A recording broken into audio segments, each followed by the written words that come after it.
ने कहा कि राजा बनने की क्वालिटी किसमें कैसे डेवलप करें। मैंने कहा डेवलप क्या करना है, महाभारत देखो। सर ऐसा कोई हफ्ता नहीं बीता जब कोई धमकी ना दे। तुमने उस वाले वीडियो में ऐसा बोला है, उस पर लिख दो IAS, और जब भी तुम्हें डराए निकाल के दाब घुमा दो तुम्हें।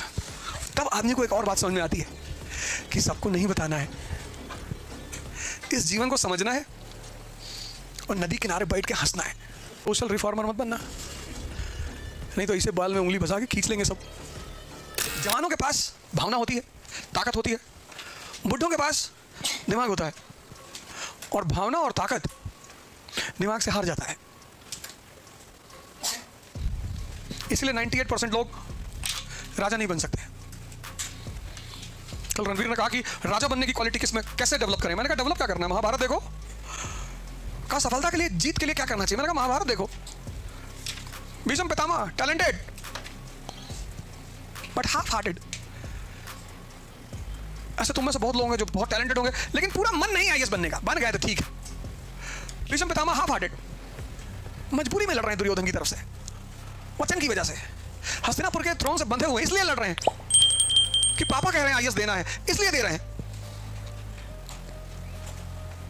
तो सारा टैलेंट और ताकत होने के बाद भीष्म पितामह नहीं जीतेंगे। द्रोणाचार्य सबसे अपने दुश्मन से पूछ रहा है ऑप्शनल क्या रख ले। द्रोणाचार्य अपने दुश्मन से पूछ रहा है, दुश्मन से, कि भैया ऑप्शनल क्या रख ले। वो समझ गया कि इसको ऐसा ऑप्शनल बता दो कि खत्म हो जाए। कर्ण शल्य के रूम पार्टनर है, शल्य उनका चैरिटियर है। शल्य, कर्ण जो है वो शल्य के रूम पार्टनर है, और जब भी कर्ण पढ़ने बैठता है तो शल्य उससे कहता है मुश्किल है, नहीं बन पाओगे। तो देख लो एक बार, देखे तुम बनोगे नहीं। कर्ण को पलट के 2-3 फाइट मारना चाहिए खींच के। शल्य मतलब संदेह, डाउट, और कर्ण मतलब कान। गौर करना तुम्हारे अगल बगल कौन रहता है और तुमसे क्या बोलता रहता है, और लगातार कही गई बात दिमाग में घुस जाती है। याद रखना,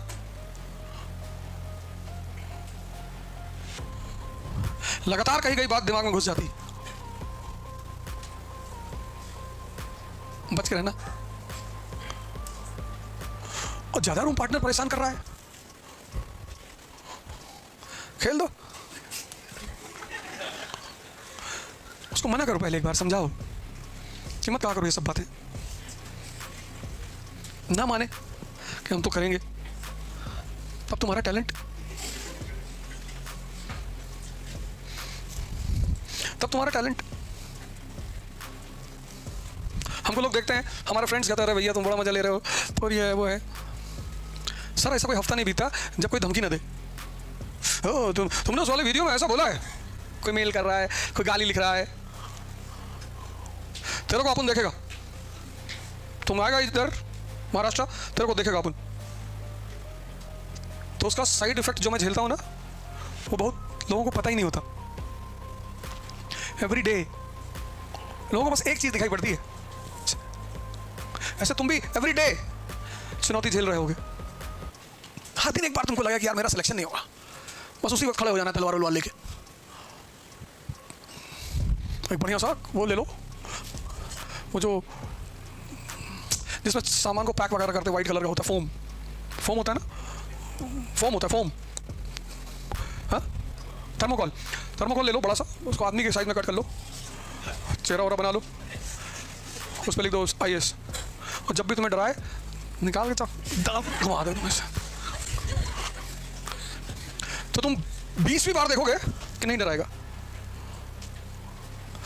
अपनी साइज का ले लो थर्मोकॉल, लगा लो।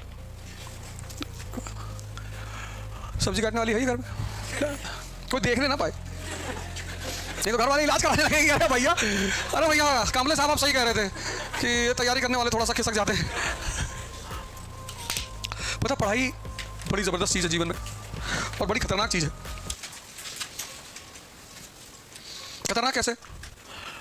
खतरनाक ऐसे है, बहुत सारी चीजों को अब तुम्हें लगता होगा कि यार ये क्या बेवकूफी है, पर किया हम सब ने है। बारिश हो रही है, सड़क के किनारे पानी भर जाएंगे, स्कूल के बच्चे छोटे क्लास 1 2 वाले, वो जाके उसी पानी में बैग ले कूदेंगे इसी से। अब तुमको देख रहा है कि ये क्या बदतमीजी का काम कर रहे हो यार, पर किया हम सबने। आज हमें बदतमीजी लग रहा है ना। पढ़ाई इसलिए खराब चीज है, उसका वो भी पहलू सुन लो। जब तुम्हें चीजें समझ में आने लगती हैं तो सबसे पहली इच्छा पता क्या होती कि सबको बता दूं। ये बहुत बड़ा रोग है पढ़ाई का। और जैसे तुम बताने निकलते हो, सोसाइटी में जो तबका है स्मार्ट वाला, वो अलर्ट हो जाता है कि भाई इसको तो समझ में आ गया, अभी सबका कान भरेगा। तुम मुसलमान हो, मस्जिद में नमाज पढ़ने गए हो और तुम कह रहे हो देखो यार सब मुसलमानों को औरंगजेब के बारे में पता है, हजरत मोहम्मद साहब के बारे में सब नहीं पता है। अब वो भीड़ जो मुसलमान है वो भी सोचेगी हाँ यार बात तो ये भी सही कह रहा है, लेकिन जिसको भड़काने से फायदा उसको तो टेंशन हो जाएगी। वो तुरंत उन भीड़ से कहेगा पंडित अब तो जाके साथ बैठ रहा है, अंडर कवर आरएसएस एजेंट,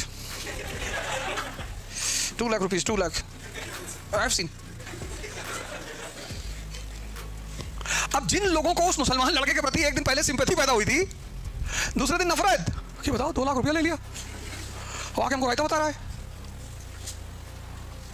और तुम दूसरे दिन मस्जिद गए तुमको बहुत मार मारे सब।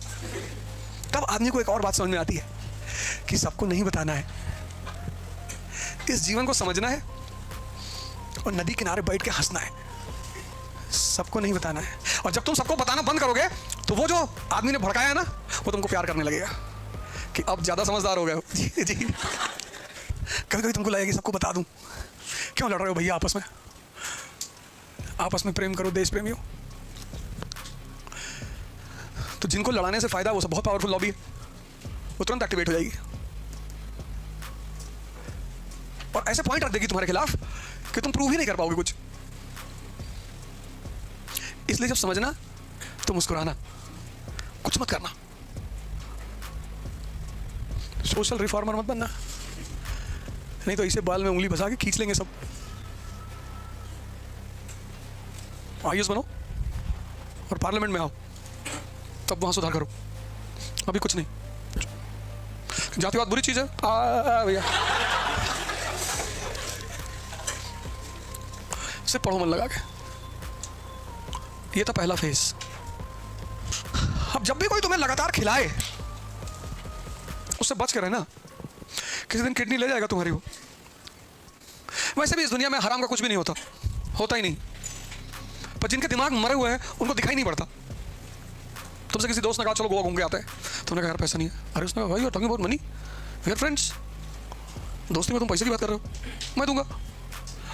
तुमको लगा यार बड़ा अच्छा मुर्गा मिल रहा है यार, पैसा इसका और गोवा में मस्ती करूंगा, ले गया तुमको। तुम्हारे ऊपर 20,000 रुपया खर्चा किया 4 दिन में, पर वो 4 दिन 24 घंटे गए, उसकी कीमत कौन देगा? तुम कभी समझ ही नहीं पाते कि लॉस क्या हो रहा है। जितनी छोटी निगाह उतना छोटा लॉस को पकड़ता है वो। पैसे को लॉस मानता है, टाइम को मानता ही नहीं। मजदूर टाइम को लॉस मानता ही नहीं, और जिस दिन मजदूर टाइम को लॉस मान ले वो मजदूर रहेगा ही नहीं। इसलिए कोई आईपीएस है, आईएएस अपने ऑफिस में बैठा हुआ है, एंटरटेन नहीं करेगा फालतू में किसी को। किताब ही पढ़ रहा है, न्यूज़पेपर पढ़ रहा है, रिलीजियस बुक पढ़ रहा है। अब एसपी अगर एसएसपी है पुणे का, तो वो 4 दरोगा को बुलाकर अपने ऑफिस में थोड़ी बैठाएगा कि और बताओ तुम्हारा वो जब तुम इंटर में थे तो कैसे चल रहा। नहीं, दिन भर अकेला बैठा रहेगा, और सिर्फ अकेला थोड़ी बैठेगा, वो कुछ पढ़ेगा, कुछ लिखेगा, किताब लिखेगा, कुछ क्रिएटिव और प्रोडक्टिव करेगा। वो उसको टाइम की कीमत पता है।